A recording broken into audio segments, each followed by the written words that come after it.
The U.S. men's national team salvaged a point from Jamaica late Saturday evening at Soldier Field in Chicago.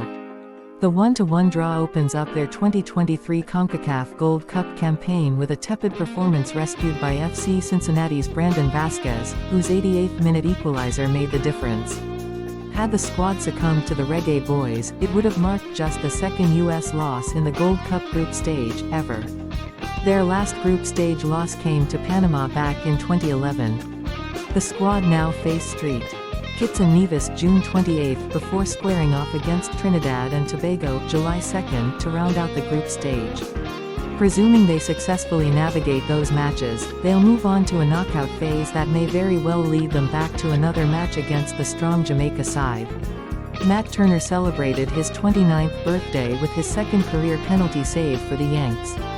That first half stop on Leon Bailey's penalty attempt kept things close and came amid a match where the Arsenal keeper's leadership and shot stopping were necessary to slow down a Jamaica team with wide-ranging experience. Clear progress in his composure on the ball showed tonight as well. Though imperfect on the night, there is reason to be excited about Tolkien's capabilities, which showed through in shimmers during the match. There is a calmness on the ball and physicality in his defending that, if perfected, could enhance this team. As with Yedlin, Long's starting role on the backline most likely came in an effort to add leadership and experience to the defensive unit.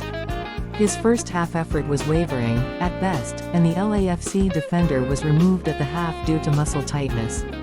Miazga grew into the game, conjuring a few impactful plays on both sides of the ball as things wore on.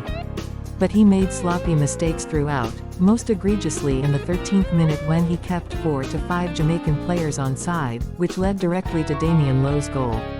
Yedlin's run at right back came perhaps as a desire to add leadership and experience to a backline expected to be under fire. But the Inter-Miami veteran's mistake-ridden performance was lacking, even if inspiring in spurts. In the second half, Sands showed an ability to progress the ball that was entirely absent in the first half, and he was reasonably solid defending for the full 90.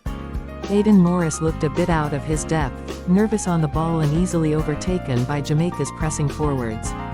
Ill-fated fouls that made an impact include the one that led to the penalty that Turner saved, as well as the foul leading to the free kick from which Damian Lowe scored. Morris's impact in the final third was almost entirely absent, and he was unable to make use of the chances that were threaded his way.